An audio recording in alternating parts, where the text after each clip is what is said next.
Good day to all you rSpace fans. Today we've got some people looking for some advice. Let's see if we can give it to them, shall we? First up, I just discovered a 3-year affair of my husband. Cannot handle the pain and having very bad thoughts. Need advice. I, 40 female, have been with my husband, 38 male, for 20 years, married for 18. We have 2 kids together, 19 female and 17 male. I've gone through my worst phases of life with my husband, and he has always been a rock support for me. Our marriage had rough patches as well. I got pregnant at a young age, so I had never experienced the life of teenagers. Early in our marriage, I cheated twice on my husband. One of the affairs was with my ex for about a year and a half, PA and EA. And another was EA with a random guy online, also for about a year. We married at a young age, so I made some really terrible choices, which I regret to this day. He forgave me for the affair, but made me sign an agreement for distribution of assets in case of divorce in the future. I agreed and understood why he had to do that. We started fresh and had an awesome marriage. He encouraged me to become sober and clean from drugs. At the time I cheated, I used to take drugs. He got a promotion and we bought our house. He planned vacations and encouraged me to pursue my hobbies. He helped with chores and was a great dad to our children. About 7 years ago, I was diagnosed with uterine cancer. When the doctor informed us about the cancer, he literally broke down and started crying. At that moment, I realized how much he loves me. I had to undergo surgery for removal of the uterus. After successful surgery, he took care of me like I was a child. He made me breakfasts, ordered lunch, and cooked dinner. For 6 months, he did not let me do any household work or any other work. He even made food for the children on his own. These are the moments that I look back on and imagine that I could not have survived without him. He is my soulmate and I cannot imagine my life without him. So last night, while he was sleeping, I unlocked his phone and opened his Facebook for some of his photos, as I was planning on surprising him with a big collage of his life journey on his birthday. I saw 2 Facebook accounts on it. One was his regular one, but the other was with a different name. I opened the other account and found that messages were sent to his former coworker. They were sexting. I didn't read them, but screenshotted the entire thing and sent it to my phone, deleted the screenshots from his phone, and left his phone on his side. I was not able to sleep and was crying all night. In the morning, my eyes were noticeably swollen. He asked me about my health, to which I replied I was fine. He gave me a kiss on the forehead and left for work. As soon as our younger son left for school, I opened the screenshots and read their entire conversation. Messages were dated back 6 months ago. As I scrolled up, they discussed about their sex fantasies, things they'll do to each other, and nudes. It made me sick to my stomach. As I scrolled more, I saw the message, "Happy 3-year anniversary." I don't know why, but after reading that, I literally had a panic attack. I was just laying on the floor crying. He told her about my past infidelity and how he still has nightmares and flashbacks in his mind, but with her, he feels free from those thoughts and enjoys every second of it. He even said that how he is tolerating every moment he has with me for the past 18 years. Being intimate with me is just physical satisfaction he has to do for me, but with her, it is deep emotional chemistry. How he stayed in marriage because of the children and will leave me as soon as both of our kids start going to college. They even had planned their wedding. It feels like in one day, my life is destroyed.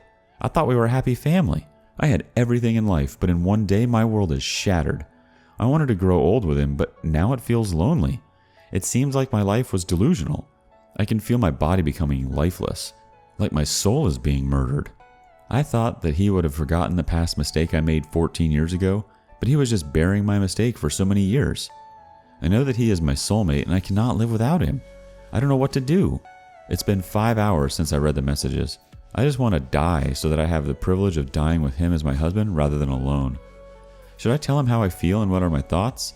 These past years I have no idea how much he suffered from the trauma of my betrayal.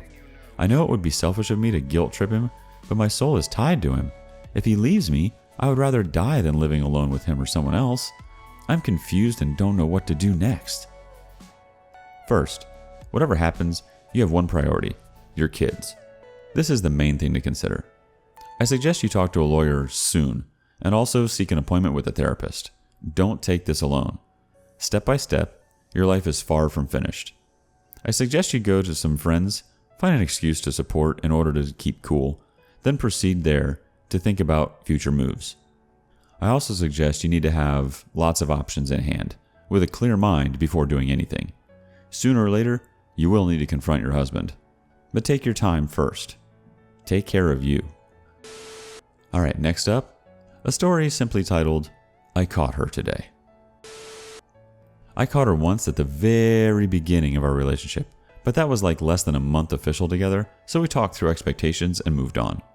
4 years later, here we are in a trial separation because she needs to figure out what's right for her. It's a long read, but we talked it over thoroughly and decided we needed a refresher. Part of the plan was that she needed to get out of the house and start hanging out with her friends again, which she has been doing a lot, like going out 4 to 5 times a week. I never question or grill her, just wish her well and tell her to be safe and call me if she needs anything at all. We still live together, but have been sleeping in separate rooms, and I can hear when she comes home. Due to my fears of a repeat situation, we outlined our expectations going into this, and seeing other people was not an option and was very clearly off the table. Her mother also lives with us and is nice enough, but is pretty obviously poison in her ear and is a very, I don't need no man, all men are pigs kind of person. She also has slept with something like 15 guys in the less than a year she's been here.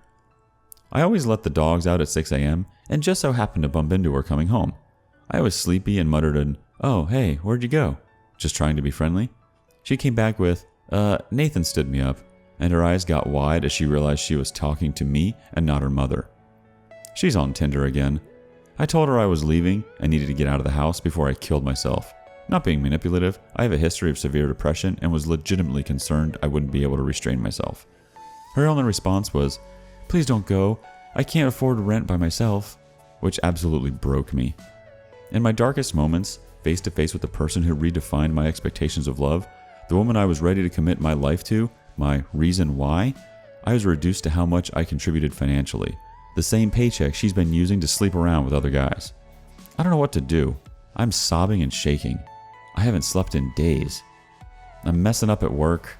I've developed a drinking problem again. I was 2 years sober, and I'm ready to let go and end it all with a magnificent downward spiral. The heck am I supposed to do? There is no reason anymore. Why should I wake up? Why should I care about my body? Why should I care about anyone? I have no friends, no family, and I mean none. I'm just naked, alone, and crying in an empty house. There is no bright side. I have nothing left. Dude, I am sorry this happened to you.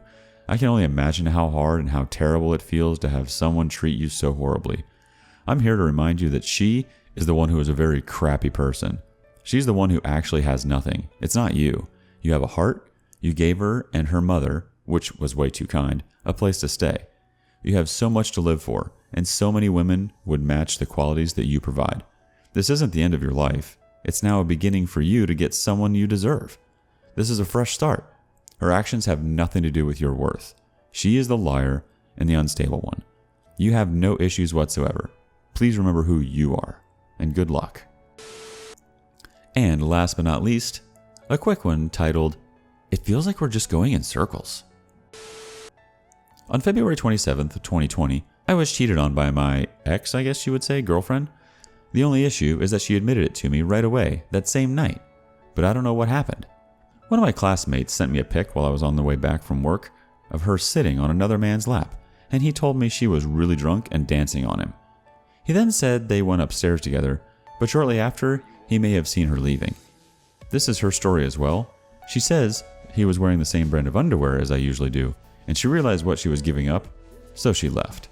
When I got home, she was waiting for me, and I broke up with her that night. She has really been putting 110% into trying to get back together, but the affair partner guy is in some of my classes, and seeing his smug face on video made it really hard to believe her. I feel like he's laughing at me because he's one of those guys who thinks he is better than you, when that may not be the case in reality, but something about his face screams, "I had sex with your girlfriend." The only thing that she has stood her ground on since we broke up is that they didn't have sex. A mutual friend who was there said that she would help verify information if I promised to get back together with my ex.